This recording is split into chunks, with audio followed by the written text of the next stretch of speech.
Mesdames et messieurs, bonsoir et bienvenue à cette édition du Tout Savoir Sûr qui planchera sur les changements climatiques. Initiée et produite par le CICG, cette activité est un rendez-vous hebdomadaire entre les internautes ivoiriens, la presse, la société civile et les principaux acteurs de la gouvernance publique en Côte d'Ivoire. Dr Lago Mayol Alex est le représentant désigné par le ministère de l'Environnement, du Développement durable et de la Transition écologique, responsable des actions de lutte contre les changements climatiques, sujet au cœur de nos échanges aujourd'hui. Bonjour et merci d'être là, docteur. Je vais dès à présent vous permettre d'introduire le sujet au grand public à travers un propos liminaire à ce pupitre, s'il vous plaît. Venez. Okay. Voilà. Merci Khadija. C'est un grand plaisir pour moi de prendre la parole au nom de Monsieur le ministre de l'Environnement, du Développement durable et de la Transition écologique. Je tenais avant tout propos à remercier Monsieur le ministre Jacques Konan Assaoré, ministre de l'Environnement, du Développement durable et de la Transition écologique, qui, dès sa prise de fonction, s'est révélé comme un acteur avec beaucoup d'engouement dans la lutte contre les changements climatiques. Et sous son leadership, la question des changements climatiques, qui d'emblée paraît une question complexe, mais une question à impact réel, est progressivement en train de trouver des pistes de solutions. Donc je tenais véritablement à le remercier, lui qui nous autorise à être là, à remercier l'ensemble des membres du cabinet, du ministère de l'Environnement, mais aussi à remercier les internautes et toute la population ivoirienne, remercier le CICG qui nous offre l'opportunité, au nom du ministre de l'Environnement, de pouvoir aborder une question que nous vivons au quotidien, qui est celle des changements climatiques. Après ces remerciements, je pourrais dire que le mot changement climatique paraît un gros mot. Et déjà, lorsqu'on l'entend, ce mot peut faire peur, alors qu'il s'agit du quotidien des Ivoiriens.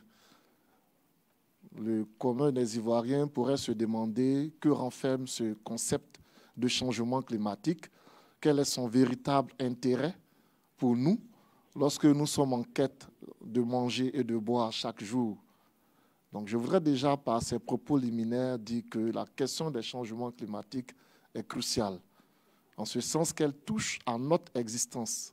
Elle touche à l'existence des populations, parce que les effets des changements climatiques peuvent se faire ressentir à la fois sur la santé, sur l'agriculture, elles peuvent se faire ressentir sur le sol, la terre, alors que nous sommes un pays en majorité agricole. Donc il ne s'agit pas vraiment d'une question loin de nos préoccupations, mais il s'agit bien d'une question réelle. Et nous espérons pouvoir apporter quelques éclairages et montrer surtout les actions du gouvernement. Sous la houlette de son Excellence, Monsieur le Président de la République, toutes ces actions qui sont menées afin de faire de la Côte d'Ivoire une société résiliente face au changement climatique. Donc nous tenons également à remercier toutes nos autorités. Merci encore pour l'opportunité.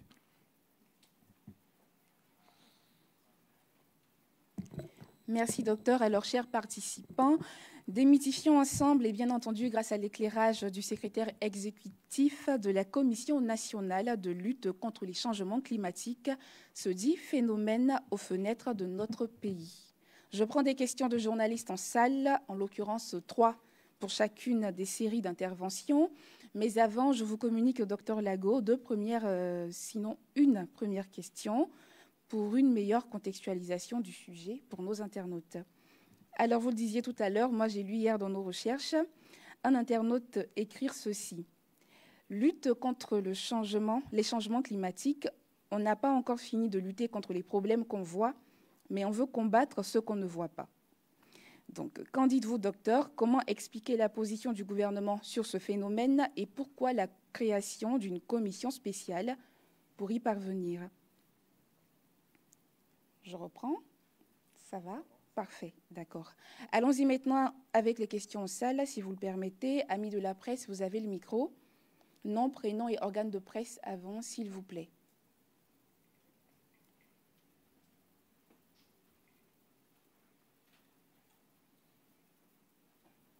D'accord, ok. Donc, nous poursuivons avec les questions d'internautes, docteur. Alors, quels sont les principaux changements climatiques observés en Côte d'Ivoire ces 5 dernières années? Cette question est d'un internaute ivoirien du nom de Richard Leader qui se dit très intéressé par ce sujet. Il nous a d'ailleurs fait part d'une dizaine de questions que je me chargerai de vous adresser, pour le coup par 3, puisqu'on n'a pas de questions d'internautes, de journalistes, pardon.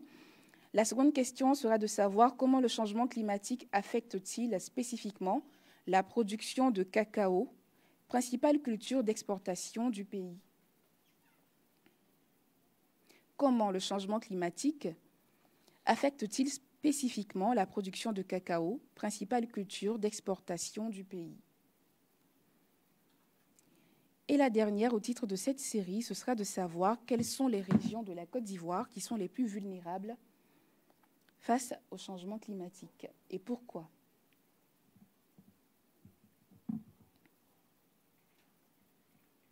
Souhaitez-vous que je reprenne peut-être ? Ça pourra aller, d'accord, parfait. Je vous invite donc à rejoindre le pupitre pour la série donc, de questions-réponses. Voilà. En tout cas, je vous remercie. Ces questions dénotent d'un intérêt majeur pour la question. Pourquoi lutter pour ce qu'on ne voit pas, alors que nous avons des réalités quotidiennes? Je pense peut-être à manger, à boire, à se vêtir, à se soigner. Mais pourquoi lutter contre ce qu'on ne voit pas? Déjà, j'aimerais remercier l'internaute pour sa question et dire que tout est lié. Tout est lié parce qu'en réalité, les changements climatiques, c'est une variation des températures et des conditions météorologiques sur le long terme et qui peut être due à des phénomènes naturels, mais qui est surtout due à l'action de l'homme. Ces dernières années, l'action de l'homme a beaucoup contribué à travers l'utilisation d'énergie fossile et nos modes de production et de consommation agissent. Donc, pour parler un peu à notre cher internaute, je prendrai par exemple un exemple dans le domaine de l'utilisation des terres, ou bien un exemple dans le domaine de l'agriculture, pour comprendre que la question concerne notre quotidien. Du fait des changements climatiques, il y a une variation des conditions météorologiques, des températures. Ça peut entraîner des sécheresses. Vous savez que le cultivateur, il a besoin d'eau pour que les productions puissent gagner en abondance. Mais s'il y a une longue sécheresse, si cette sécheresse-là perdure du fait du dérèglement climatique, ça va agir sur sa productivité. Imaginez cet agriculteur qui a des enfants qu'il envoie à l'école. Si sa productivité est atteinte, il ne pourra pas avoir non seulement les moyens pour s'occuper de sa famille, mais les moyens pour l'envoyer à l'école. Donc vous voyez qu'on part d'un petit phénomène, mais qui peut agir sur toute la chaîne, sur l'éducation. Si les conditions météorologiques et climatiques actuelles ne sont pas stabilisées, ou si nous ne prenons pas des mesures d'atténuation ou d'adaptation par rapport à ces conditions météorologiques, à ces conditions climatiques, il y a un risque d'insécurité alimentaire également. Je prends simplement le domaine de l'agriculture. Il y a un risque d'insécurité alimentaire. C'est pourquoi il faut produire autrement. Lorsque vous avez votre plant de cacao, pendant que vous êtes en train de faire la plantation, il est bien de planter un autre arbre à côté. Comme ça, quand le cacaoyer pousse, qu'on le coupe pour la récolte, d'autres arbres poussent et ça maintient la forêt, qui est un réservoir de carbone, qui nous permet d'avoir des conditions climatiques adaptées. Donc ce n'est pas une question qu'on ne voit pas, mais c'est une question de notre quotidien. Quand je prends par exemple la montée des eaux, qui est également liée au changement climatique, lorsque vous allez dans la région de Grand Laou, Laou-Panda, vous remarquerez par exemple qu'une bonne partie de l'ancien village a été détruite par l'avancée des eaux. Ça a entraîné un déplacement massif des populations. Ces populations avaient certainement leurs coutumes. Il y avait même des cimetières qui étaient là. Vous savez qu'en Afrique, nous sommes très attachés à ces choses-là. Mais l'eau a englouti. Il faut des mesures d'adaptation. Il faut mettre des corridors pour que nos populations puissent vivre sur la terre de leurs ancêtres. Donc ce n'est pas une question qu'on ne voit pas, c'est une question qui touche notre quotidien. C'est pour cela que le gouvernement se bat et le gouvernement prend des mesures. Et je peux vous dire que lutter contre le changement climatique n'est pas une chose aisée parce que cela demande des efforts de la part du gouvernement, des efforts financiers, des efforts pour mobiliser la finance climatique. Cela demande des efforts pour atténuer les causes du changement climatique, mais aussi pour agir sur les conséquences pour une meilleure résilience des populations. Donc, pour notre cher internaute, j'aimerais vous remercier à nouveau pour la question et vous montrer qu'elle fait partie de notre quotidien. La deuxième question, les principaux changements climatiques. Je l'ai dit tantôt, les changements climatiques touchent tous les secteurs. Et dans notre document pour la mise en œuvre des politiques de lutte contre les changements climatiques, qu'on appelle les contributions déterminées au niveau national, les CDN, il y a des secteurs majeurs, prioritaires qui ont été identifiés, comme le secteur de la foresterie. Si vous regardez notre couvert forestier, depuis les indépendants jusqu'à maintenant, il a largement diminué. Il y a un besoin de faire de la reforestation. Il y a un grand besoin de faire de la reforestation pour que véritablement les conditions climatiques soient plus stables. Ça, c'est le secteur de la foresterie. J'ai tantôt parlé du secteur de l'agriculture, du secteur également de tout ce qui est côte, sur nos côtes. On a une grande population qui vit sur les côtes. Et là encore, c'est l'un des secteurs vulnérables. Du point de vue de la santé, il y a également une vulnérabilité parce que les changements climatiques entraînent certaines maladies, les maladies diarrhéiques, le paludisme, parce qu'avec tout ce qui est pollution de l'atmosphère, pollution de l'air, cela peut avoir des conséquences sur la santé des populations. Donc voilà un peu quelques secteurs qui sont véritablement touchés par le changement climatique. Comment le changement climatique affecte-t-il la production de cacao, qui est notre principale culture d'exportation? Il faut des conditions climatiques assez stables pour que nous ayons une meilleure production de cacao.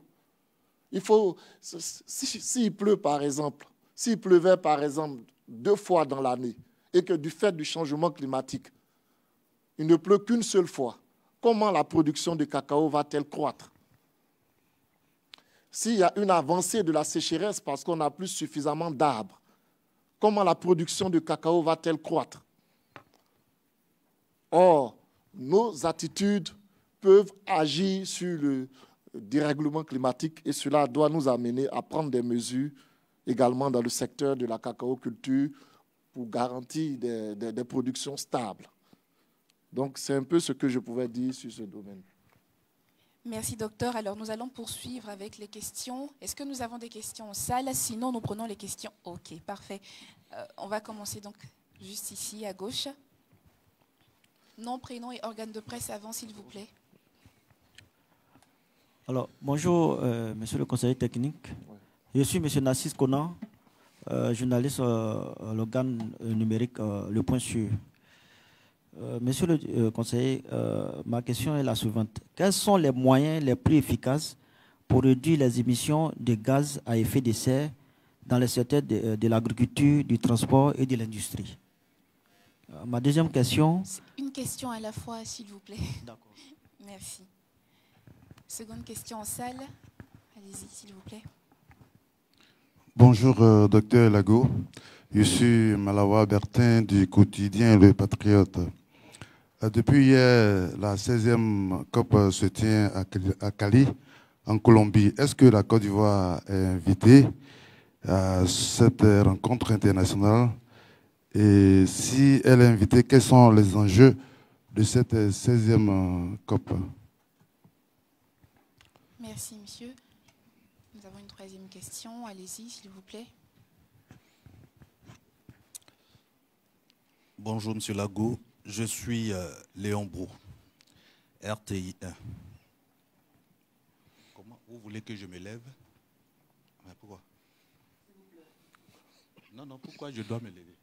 Je suis bien dans ma position. S'il vous plaît, monsieur, allez-y. Je le disais, je suis Léon Brou, journaliste à RTI 1. Vous avez touché à une question tout à l'heure. Elle concerne les mesures prises par le gouvernement pour lutter contre les changements climatiques. Quelles sont ces mesures? Depuis quand sont-elles mises en œuvre? Et quels sont les résultats qui en dénotent? Merci. Merci, monsieur. Nous allons donc arrêter cette série à ces 3 questions. Si c'est bon pour vous, allez-y, s'il vous plaît, docteur. En tout cas, je vous remercie pour l'intérêt à ce sujet et pour toutes les questions. Monsieur Narcisse Quoi s'interroge sur les moyens, monsieur Narcisse Conan, excusez-moi, s'interroge sur les moyens les plus efficaces pour réduire les changements climatiques et pour réduire les gaz à effet de serre dans le domaine des transports. Ce que je tenais à vous dire, c'est que l'accord de Paris sur le climat a identifié 2 moyens principaux pour lutter contre les changements climatiques. Le premier moyen, c'est ce qu'on appelle les mesures d'atténuation. Les mesures d'atténuation agissent sur les causes des changements climatiques. Donc, qu'est-ce qu'il faut faire pour limiter les émissions de gaz à effet de serre? Et le deuxième moyen, c'est les mesures d'adaptation. Les mesures d'adaptation, quant à elles, agissent sur les conséquences de ces changements climatiques. Pour revenir à votre question, concernant le transport, par exemple, on peut développer ce qu'on appelle la mobilité électrique. OK?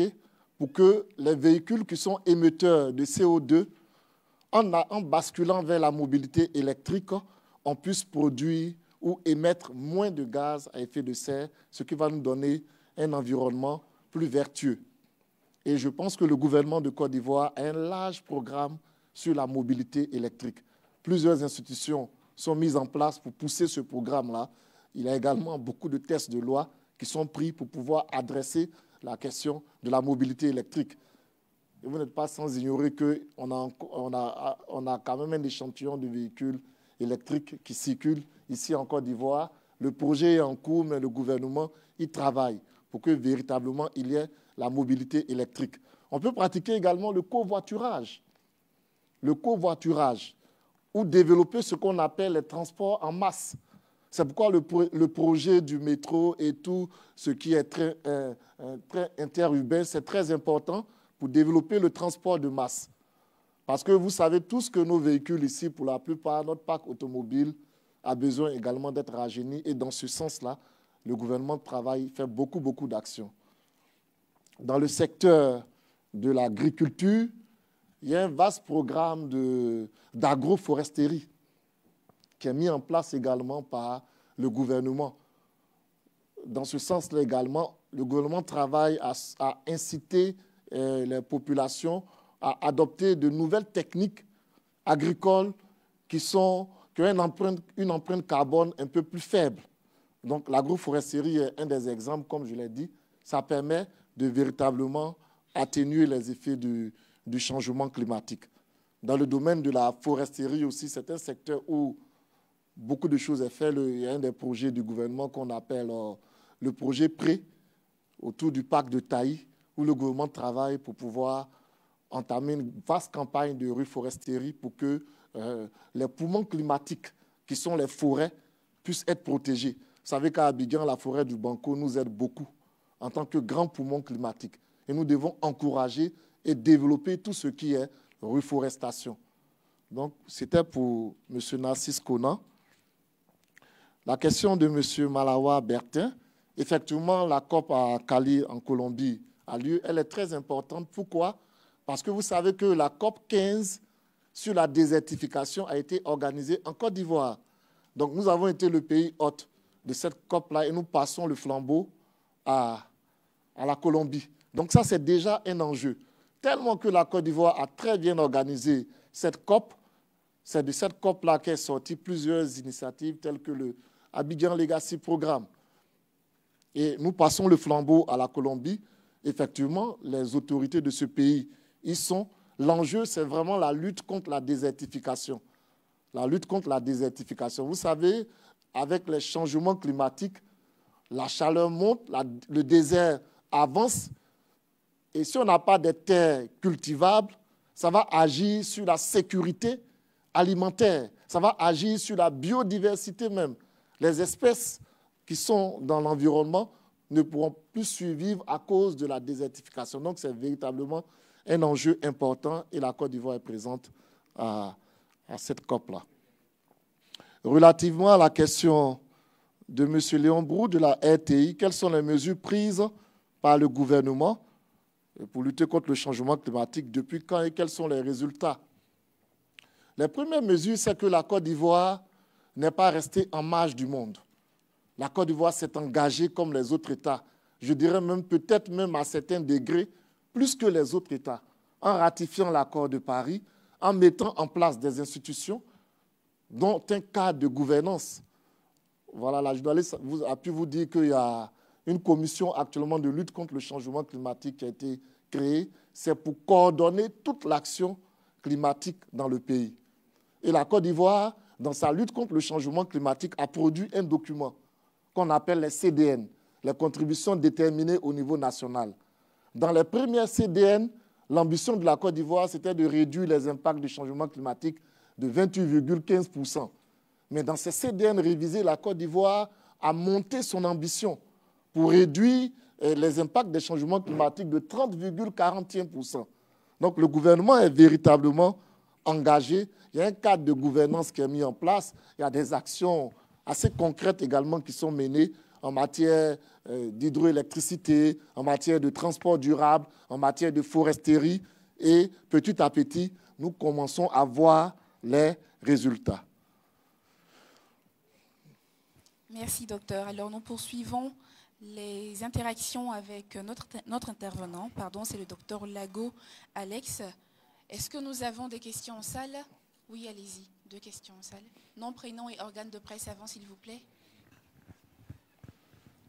Bonjour, docteur. Je suis Thomas Bugré de Kwasi.com. Alors, docteur, tout à l'heure, vous l'avez dit dans vos propos, la question du climat nécessite également des moyens financiers. Alors, de combien avons-nous besoin en Côte d'Ivoire pour financer les projets de lutte contre les changements climatiques? Merci. Allez-y, s'il vous plaît. Levez-vous, s'il vous plaît. Merci. Bonsoir, monsieur. Bonsoir à tous. Je suis Manuel Zako pour le quotidien L'Avenir. Alors, ma question est de savoir comment est-ce que l'État évalue l'impact sur l'environnement des activités minières. Il y a plusieurs entreprises minières qui sont créées. Il y a les activités illégales également. Comment est-ce que l'État évalue l'impact? Et puis, après l'évaluation, comment est-ce que l'État compte adresser toutes ces problématiques-là? Merci beaucoup. Merci. Une troisième question devant au premier rang.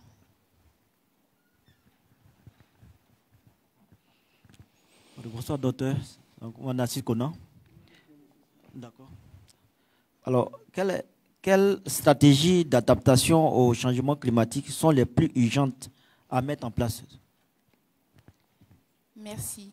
Alors, docteur, je vous communique une question d'internaute pour clôturer cette série, cette deuxième série de questions. C'est la question de Ruth Gaussou. Elle demande, vous parliez d'Abidjan Legacy Programme. Est-ce un programme du gouvernement? À qui s'adresse-t-il? Outre ce programme, quel a été à ce jour l'impact de la récente COP organisée en Côte d'Ivoire sur les acteurs du développement durable et de la lutte contre les changements climatiques?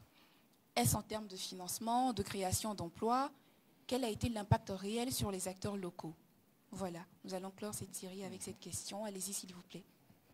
Merci. Je voudrais revenir sur la COP 15, la COP 16 de Cali. C'est la COP plutôt sur la diversité biologique. Voilà, c'est sur la diversité biologique. dont l'un des enjeux, c'est reconnaître et valoriser la contribution des peuples autochtones, voilà, dans la biodiversité.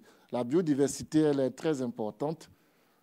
La biodiversité, c'est le fait que dans un espace donné, il y a une diversité d'êtres qui contribuent à l'équilibre de la nature. Voilà, donc cette biodiversité-là, elle est très importante. Donc, il y a beaucoup d'avantages, surtout ce qui est ressources génétiques et numériques. Maintenant, pour revenir sur les questions, combien de moyens financiers la Côte d'Ivoire doit-elle mobiliser? Conformément à l'évaluation de nos contributions déterminées au niveau national, la mise en œuvre des actions d'atténuation et d'adaptation s'élève à 22 milliards de dollars US, ce qui fait 13 000 milliards de francs CFA. Donc, c'est des ressources à mobiliser pour pouvoir mener à bien nos activités, nos actions en matière d'atténuation et d'adaptation. Et le budget de l'État de Côte d'Ivoire ne peut pas, à lui seul, couvrir tous ces besoins. C'est pourquoi l'État de Côte d'Ivoire aussi mobilise ce qu'on appelle la finance climatique à travers plusieurs moyens, et le rôle du secteur privé également, le rôle de la société civile, le rôle des partenaires techniques au développement est très important pour pouvoir faire cette mobilisation des financements. Mais cette mobilisation des financements aussi passe par la réalisation de projets. Ce qui se passe, c'est que parfois, on n'a pas la technicité pour monter les projets bancables qui puissent attirer. Donc, le gouvernement également en est conscient, et des actions de renforcement de capacités, d'assistance technique en coopération avec les partenaires techniques au développement sont mis en œuvre pour renforcer nos capacités dans la mobilisation des financements. Donc, c'est une question aussi très pertinente. Comment l'État évalue-t-il l'impact de l'environnement sur les activités minières? La question me plaît parce que nous nous rendons tous compte que c'est un chantier vaste. Lorsqu'on parle d'environnement, de climat, c'est vraiment vaste. Donc le gouvernement a des stratégies qu'il a mis en place également pour adresser l'impact des changements climatiques dans le secteur minier, qui passe par la sensibilisation, par la formation des acteurs, par le développement d'activités régénératrices de revenus, mais surtout par la mise en place de certaines mesures d'atténuation ou d'adaptation dans le domaine du secteur minier. Voilà. Comment l'État prend-il en compte la problématique? Je n'ai pas bien compris cette question, vous pouvez la répondre. Alors, c'était une question en salle. Allez-y, Manuel Zacco. Alors, je vais revenir sur la question parce que je pense que vous n'avez pas bien noté. Comment est-ce que l'État évalue l'impact des entreprises minières? Okay. Il y a des entreprises, il y a on appelle orpaillage illégal également. Oui, oui. Voilà. Récemment, on a eu des problèmes avec une rivière qui a été contaminée, des gens qui ont consommé du poisson. C'est de ça que je parle en fait. Okay. Voilà. Comment est-ce que l'État évalue tout cet impact-là? Et puis, comment est-ce que l'État compte adresser toutes ces questions? Ok, voilà. je vous remercie. C'est une question très importante et sensible qui est réglée dans nos différents textes de loi, notamment le Code de l'environnement. Aujourd'hui, nous avons un Code de l'environnement qui est très répressif. Il est répressif parce qu'il engage la responsabilité sociétale des entreprises. Toutes les entreprises qui polluent aujourd'hui peuvent être sanctionnées jusqu'à 100 milliards de francs CFA. Jusqu'à 100 milliards, c'est ce que ce nouveau code l'a dit. Et pour la question de l'orpaillage et de l'épisode qui a eu lieu précisément, c'était à Ouyatouo, dans la région de Danané.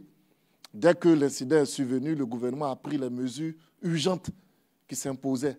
Et une équipe du Centre ivoirien anti-pollution a été dépêchée pour pouvoir faire les analyses. Je peux vous dire qu'au jour d'aujourd'hui, la situation est réglée, l'eau est buvable et les populations peuvent vaquer calmement à leurs occupations. Donc nous avons des entités techniques telles que le Centre ivoirien anti-pollution, mais également beaucoup de laboratoires de recherche que l'État utilise pour régler la question, et sans oublier la sensibilisation. Comme vous le dites, c'est l'orpaillage clandestin.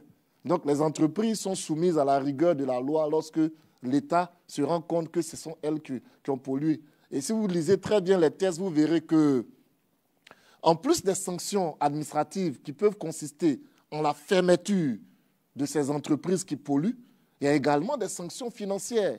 Et vous avez dit que ces sanctions financières ont été renforcées dans le nouveau Code de l'environnement et vont jusqu'à 100 milliards de francs CFA. Donc, au titre des mesures administratives, lorsqu'une entreprise n'est pas en conformité avec la loi, dans la conformité environnementale, cette entreprise-là est appelée à se mettre en règle. Il y a beaucoup d'entreprises qui ne font pas d'études d'impact environnemental. Et aujourd'hui, le gouvernement ne le tolère pas. Lorsqu'une entreprise ne fait pas son étude d'impact environnemental, lorsqu'elle ne fait pas d'audit environnemental et que l'État est saisi, l'État va prendre les sanctions qui s'imposent. Et l'une des sanctions, c'est la suspension de ses activités. Si elle ne se met pas en règle de la conformité, cette entreprise sera purement et simplement fermée et elle sera assujettie au paiement de sanctions. Donc l'État est véritablement ferme sur ces questions-là, je peux vous assurer. L'entreprise a reçu une notification d'amende. L'entreprise également a été intimée de se mettre en conformité et les procédures sont en cours. Et l'État non seulement s'est adressé à l'entreprise, mais l'État a pensé à ses populations. Voilà. En envoyant des équipes techniques qui ont fait des prélèvements sur toute la zone du Cavali pour vérifier véritablement l'impact de ce cyanure-là. Et je peux vous dire qu'aujourd'hui, la situation est réglée. Les populations vivent paisiblement, elles vaquent à leur occupation. Le poisson de Danané, de Ouyatou, il est mangeable et tout se passe bien. Je crois qu'il y avait une autre question. Oui, il y avait une autre question, elle était relative à la COP, donc l'impact de la COP, mais vous avez précisé tout à l'heure qu'il ne s'agissait pas de la... Oui, pour la première COP dont j'ai parlé, mais on a eu une COP ici sur la désertification. C'est à cette COP-là que le programme Abidjan Legacy Programme, qui est une initiative du gouvernement de la Côte d'Ivoire, mais qui a été endossée par la plupart des États africains. Et ça, je crois que ça a salué. Voilà, ces grandes conférences-là, parfois, on le fait dans plusieurs pays, mais après les conférences, lorsqu'on finit de bavarder, on ne prend pas d'initiative concrète. Mais la Côte d'Ivoire a initié le Abidjan Legacy Programme qui suit son cours. Et ça permet véritablement d'adresser la question de la lutte contre la désertification par la mobilisation de certains moyens financiers. Maintenant, quel est l'impact sur les populations? Les impacts climatiques, c'est progressivement qu'on peut les constater. C'est vraiment progressivement qu'on peut les constater. Ce sont des vastes chantiers et c'est vraiment progressivement qu'on peut les constater.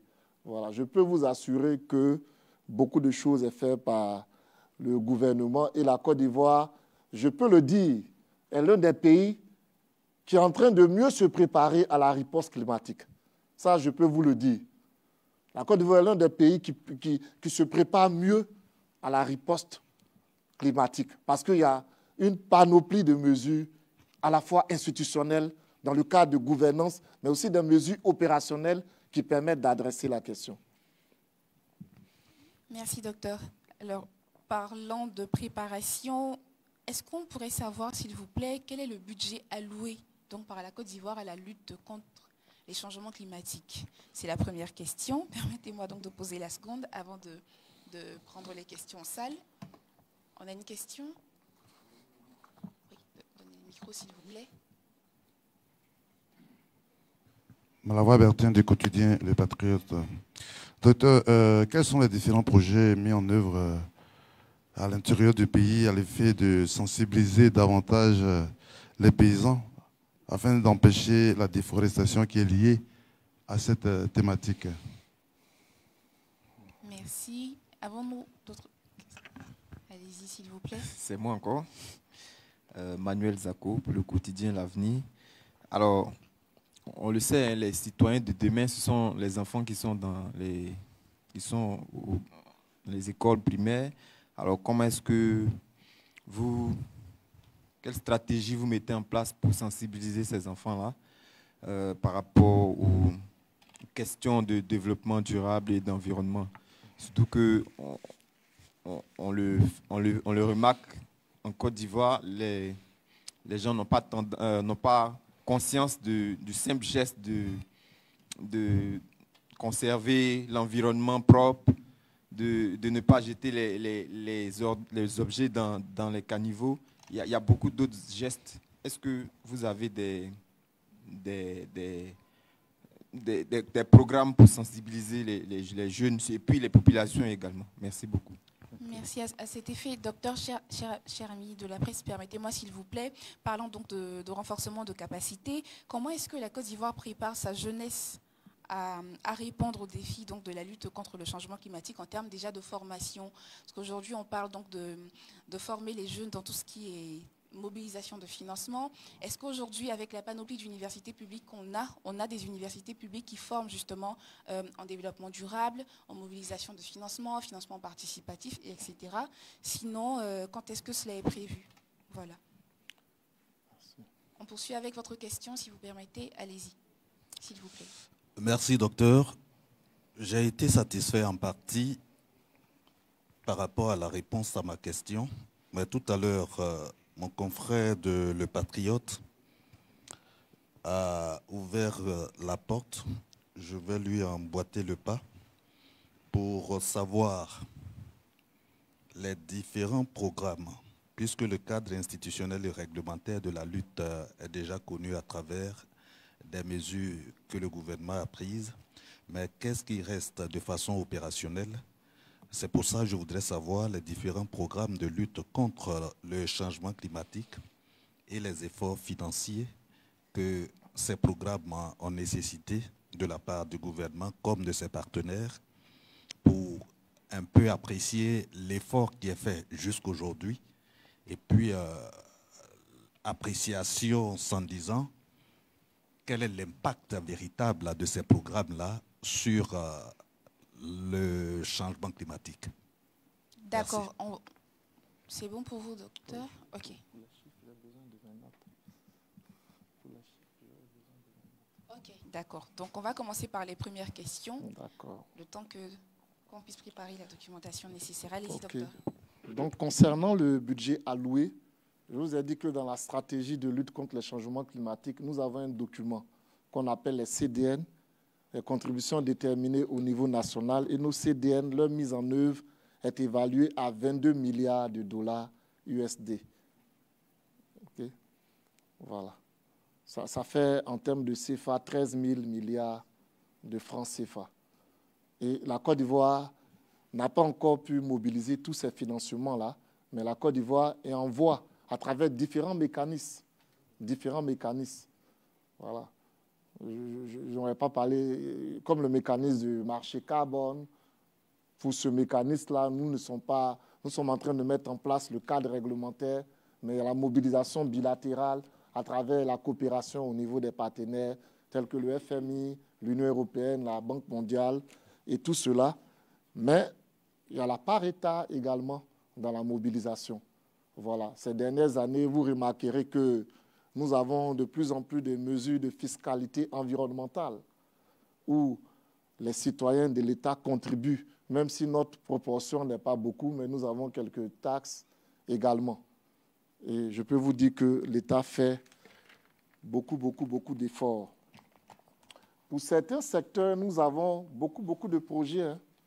Dans le domaine de l'adaptation, par exemple, il y a plusieurs projets d'agroforesterie dans les régions de la Mée, du nord-est et du sud-ouest de la Côte d'Ivoire, qui sont basés sur ce qu'on appelle les paiements pour services environnementaux. On a la création des aires marines protégées pour renforcer les mesures de conservation des ressources halieutiques et de la biodiversité.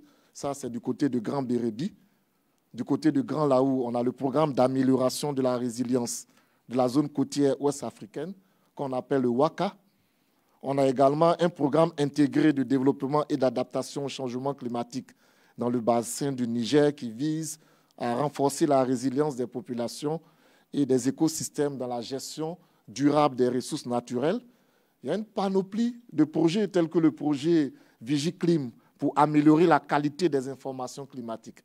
En matière de lutte contre le changement climatique, l'information est importante. Il faut pouvoir mesurer. Il faut pouvoir mesurer les émissions. Ça demande aussi une certaine scientificité. Ce n'est pas des questions qui se font du jour au lendemain. Il faut pouvoir véritablement mesurer. Et, par exemple, le projet Vigiclim permet d'améliorer la qualité des informations climatiques qu'on donne à la population, au secteur économique, notamment en matière d'inondation. C'est un projet qui est en cours, d'agriculture, de sécurité alimentaire.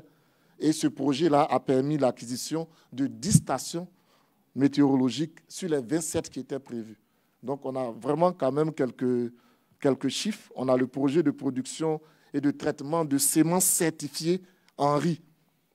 Voilà, pour pouvoir lutter contre cette insécurité alimentaire, la construction et l'équipement de centres de conditionnement des semences à Yamsokro, Man, Odiene, Korogo, Bondoukou. Donc, il y a beaucoup de projets en termes d'adaptation, mais aussi en termes d'atténuation au changement climatique. Vous savez qu'on a également à Koussiouin, on a une nouvelle décharge qui permet de mettre en œuvre l'économie circulaire. Lorsque les déchets vont là-bas, ils sont recyclés et ça produit également du biogaz. Donc, nous avons la mise en œuvre d'une centrale photovoltaïque à Bondiali, le projet de réduction des émissions de gaz à effet de serre autour du parc national de Taï et des projets de préservation et de reconstruction des parcs nationaux et des réserves.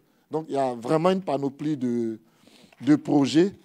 Si vous vous approchez des services du ministère de l'Environnement, du Développement durable, on pourra vous fournir toute la documentation utile pour pouvoir voir un peu, mais aussi des autres ministères sectoriels dans le secteur de l'énergie, dans le secteur de la foresterie, dans le secteur de l'agriculture.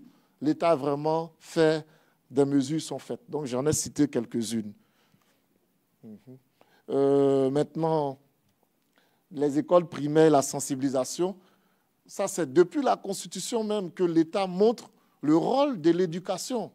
Et l'éducation, c'est aussi l'éducation au développement durable, l'éducation au changement climatique, à travers la promotion des éco-gestes. Sur cette question-là, le gouvernement met en place ce qu'on appelle des clubs de développement durable dans certaines écoles. Ça existe déjà dans certaines écoles. Il y a également très bientôt des comités de développement durable qui seront mis au sein même des ministères. Et tout cela se fait dans une démarche participative parce que vous savez qu'en 2014, la Côte d'Ivoire a adopté une loi qu'on appelle la loi sur le développement durable qui a identifié 5 acteurs majeurs du développement durable. Et le gouvernement essaie de travailler avec ces différents acteurs-là. On a les collectivités territoriales, l'État central lui-même, on a également les organisations de la société civile, on a aussi le secteur privé. Donc, toutes ces composantes-là, tous ces acteurs du développement durable sont atteints. La jeunesse n'est pas laissée parce que plusieurs de nos universités sont spécialisées. Je peux en parler puisque je suis enseignant d'université. L'université d'Aboubo-Agamé est spécialisée en environnement. Elle a produit les plus grands ingénieurs environnementalistes de ce pays. Elle en a produit beaucoup. L'université de San Pedro, c'est tout ce qui est zone côtière, balnéaire, qui touche aussi au changement climatique. Bondoukou, qui travaille également sur certaines questions qui ont trait au changement climatique. Et de plus en plus, dans nos universités, on a des masters spécialisés en environnement, en développement durable. Donc, on fait notre petit bonhomme de chemin, mais on a vraiment des acquis. Et aujourd'hui, je peux dire qu'il y a une conscience environnementale, une conscience écologique qui naît petit à petit en Côte d'Ivoire. Le combat n'est pas peut-être totalement gagné, mais il faut saluer déjà les acquis et il faut continuer à travailler. Et c'est ensemble. À ce niveau même, je voudrais parler du rôle de la presse. Vous ne m'avez pas demandé la question, mais je me permets de vous dire que la presse a un rôle très important. Un rôle très important dans la sensibilisation sur les changements climatiques. La presse a besoin de formation parce que ce sont des questions nouvelles. Et récemment, la Côte d'Ivoire a organisé la table ronde, organisé ce qu'on appelle la conférence des ministres de l'environnement sur des ministres de l'environnement d'Afrique, la CMAE, où la presse a une grande part à travers des ateliers, des formations et tout cela. Donc, c'est ensemble que nous pouvons lutter contre les changements climatiques. Voilà, je pense avoir répondu également aux autres questions sur les programmes en citant un peu quelques programmes. C'est cela. Nous allons poursuivre, si vous le permettez. Alors, trois questions seront posées au titre de cette avant-dernière série de questions. Est-ce que nous avons des questions en salle, s'il vous plaît? Sinon, d'accord. Alors, docteur, un décret avait été pris pour l'interdiction des sachets en plastique, mais nous constatons que ces objets sont de plus en plus présents. Quelles sont les mesures prises pour le respect de ce décret? La question suivante est celle de savoir quelles seront les retombées de l'adoption de la taxe carbone par la Côte d'Ivoire sur l'économie et sur les populations.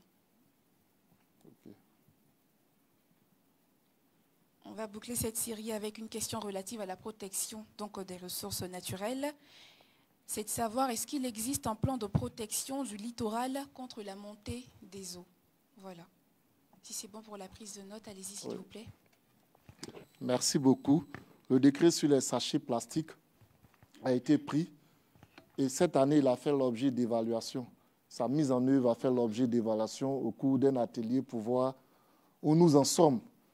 Est-ce que l'interdiction a suffi pour pouvoir mettre hors d'état de nuire les sachets qui sont de très grands polluants? L'interdiction a fait ses effets, mais ces effets n'ont pas été peut-être suffisants et la réflexion se poursuit. Aujourd'hui, la dynamique dans laquelle l'État est engagé, c'est ce qu'on appelle l'économie circulaire.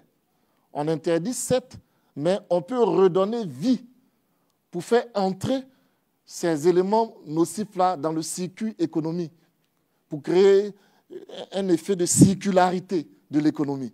Donc, sur cette question-là, il y a beaucoup de mesures qui sont prises pour que nous entrons. Nous avons la Côte d'Ivoire, l'un des premiers instituts de l'économie circulaire, qui est basé au niveau du district d'Abidjan.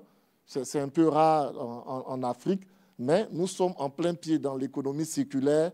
Nous avons une stratégie nationale de l'économie circulaire qui a été récemment adoptée par le gouvernement. Donc la question des déchets plastiques est en train d'être adressée également sous un autre angle. Outre l'interdiction, elle est en train d'être adressée également sous l'angle de l'économie circulaire. Vous savez que beaucoup de pays, quand vous allez au Burkina Faso, quand vous allez au Ghana, à partir des sachets, des déchets plastiques, ils vous fabriquent beaucoup de matériel qu'on peut réinjecter dans l'économie et créer ce qu'on appelle des emplois verts.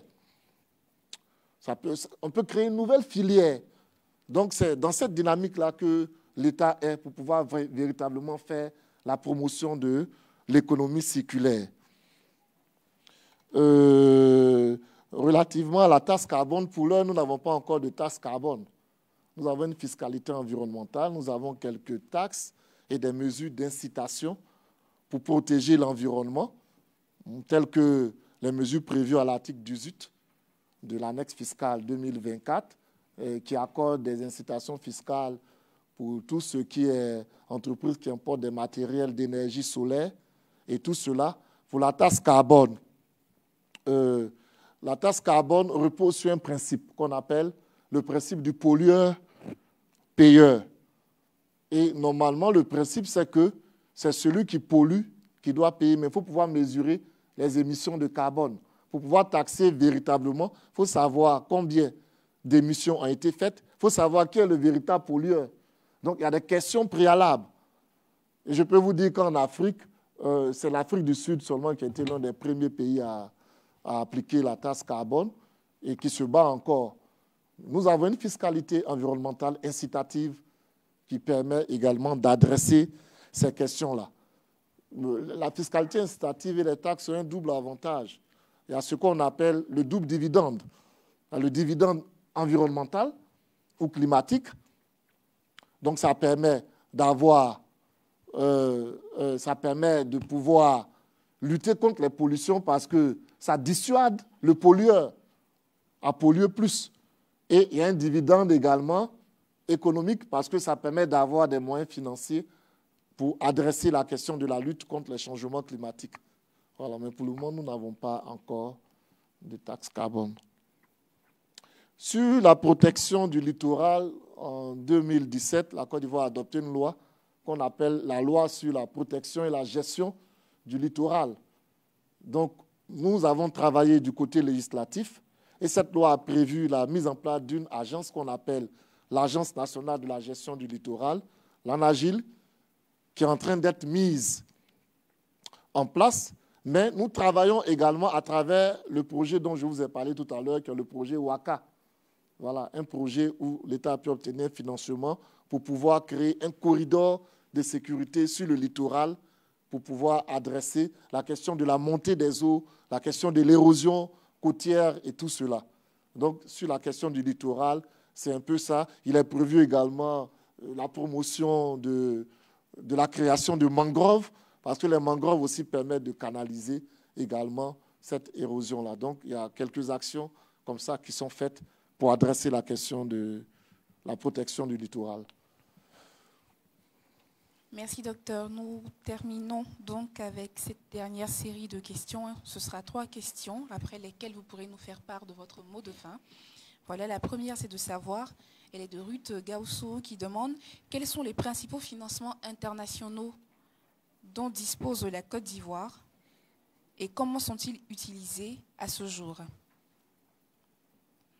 La seconde question, elle est de Moukou Pagari qui souhaiterait savoir, à travers la lutte contre les changements climatiques, qu'est-ce que le gouvernement veut éviter à la Côte d'Ivoire et aux Ivoiriens? Pour résumer.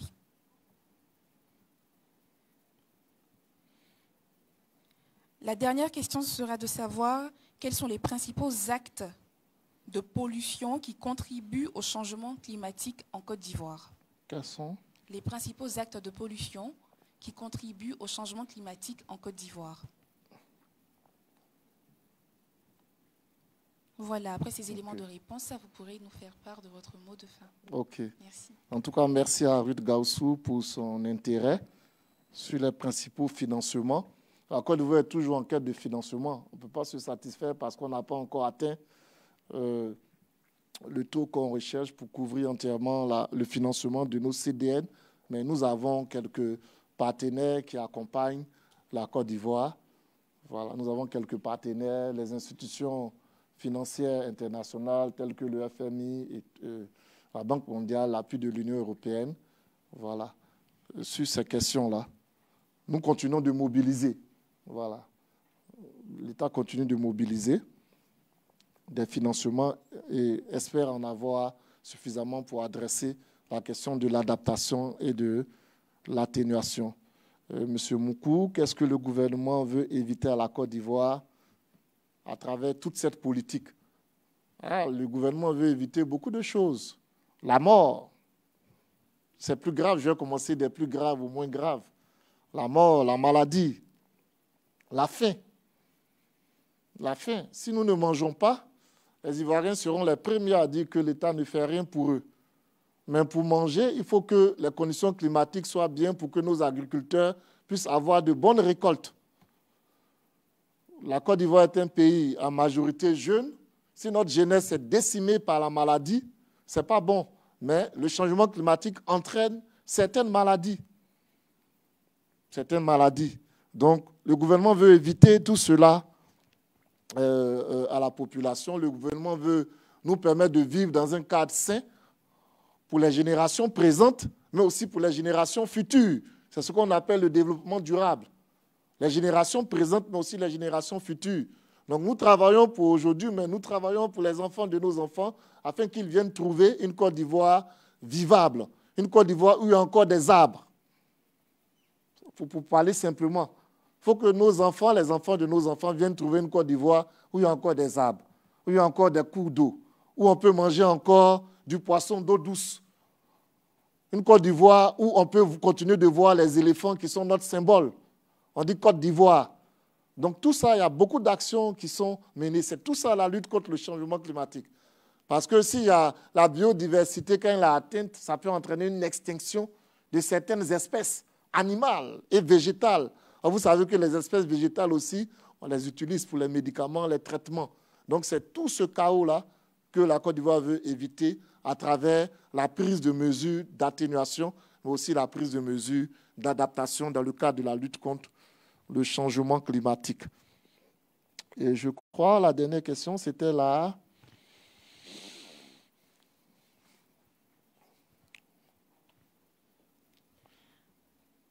Vous pouvez me reprendre? Alors, vous avez adressé le pourcentage de pollution. Les principaux actes de pollution. Les principaux actes de pollution en Côte d'Ivoire. Voilà, au changement climatique. Ok, liés au changement climatique. Il y a la pollution liée au transport. Les transports émettent beaucoup de gaz à effet de serre. Il y a la pollution liée aux industries. On a quand même en Côte d'Ivoire quelques zones industrielles. Hein. Voilà, donc il y a la pollution liée aux industries, au transport. Il y a plusieurs autres types de pollution, les déchets médicaux. Les déchets médicaux qui entraînent des formes, les déchets d'équipements électriques et électroniques. Donc, il y a une diversité de sources de pollution. Une diversité de sources de pollution. Et ces pollutions-là ont véritablement des effets sur notre climat. Voilà. Mais la pollution liée aux industries, la pollution liée au transport, ce sont des pollutions majeures, les différents déchets, la pollution plastique. Et tout cela, quand ces plastiques vont dans les cours d'eau, ça peut tuer les poissons, ça peut les empoisonner. Ça va agir sur la sécurité alimentaire. Donc, il y a vraiment une interaction des sources en matière de pollution. Voilà. Merci, docteur. Permettez-moi de faire un dernier tour de salle. Est-ce que nous avons des questions en salle? Oui, allez-y, s'il vous plaît. Oui, docteur, permettez que je revienne un peu en arrière, puisque vous allez parler tout à l'heure de la sécurité alimentaire. Malawa Bertin du quotidien Les Patriotes. Oui, quelle est la sanction qui a été affligée à la société qui a pollué le Cavalier tout récemment? Et puis, je termine par... tout récemment, il y a eu la conférence sur l'économie circulaire. Quelles sont ses retombées? Merci, M. Malawa Bertin. Avons-nous d'autres questions en salle? Parfait. Donc, ce sera tout. Voilà. Pour ce dernier tour de salle. Allez-y, s'il vous plaît. Ok, merci. J'ai eu l'honneur d'être de la délégation qui allait à Haïti, à la mine d'or d'Haïti. Par rapport à la société, je ne sais pas si en tant que je dois pouvoir dire, mais c'est ce que je vous l'ai dit tantôt. Ok? La société a été assujettie à des sanctions administratives, mais aussi à des sanctions pécuniaires. Voilà. Les sanctions pécuniaires, elles doivent payer des amendes.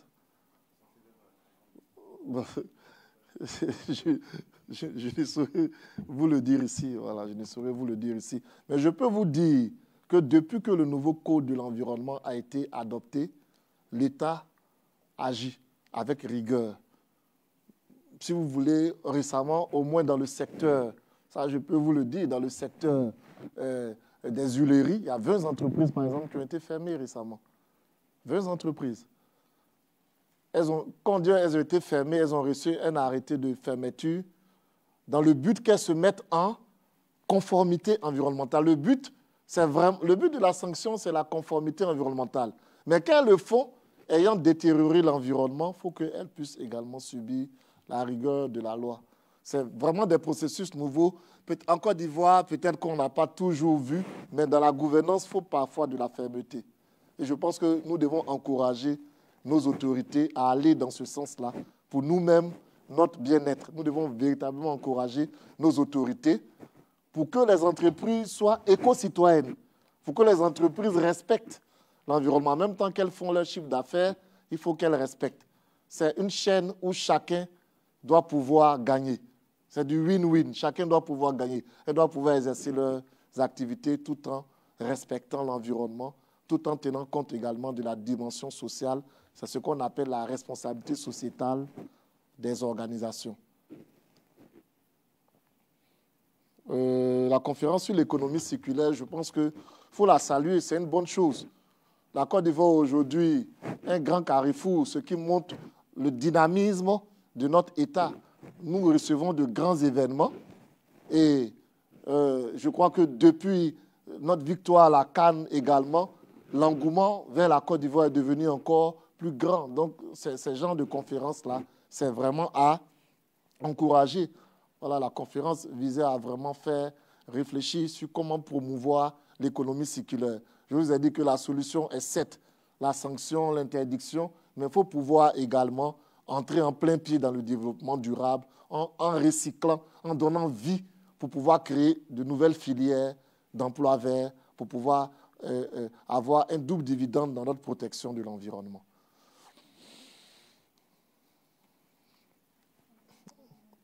En tout cas, c'était un plaisir pour moi. C'était un plaisir pour moi. Je tenais à remercier Monsieur le ministre de l'Environnement, du Développement durable et de la Transition écologique, Monsieur Jacques Konan Assaoré, qui nous a permis de venir aborder cette thématique. Et j'espère également que tous les internautes, mais aussi toute la population, a pu comprendre les enjeux réels du changement climatique. Ce n'est pas des questions lointaines, ce n'est pas des questions qu'on ne voit pas, mais ce sont des questions qui touchent à notre quotidien. Ce sont des questions vitales, des questions qui touchent à la santé, des questions qui touchent à l'alimentation, des questions qui touchent à la préservation des générations présentes, mais aussi futures. Donc, il faut saluer et encourager les efforts du gouvernement par rapport à toutes ces mesures que nous avons évoquées tantôt et s'inscrire dans la ligne droite de tout ce qui est fait afin que nous ayons une société plus vivante, plus viable et plus durable, une société plus résiliente au changement climatique. Je vous remercie.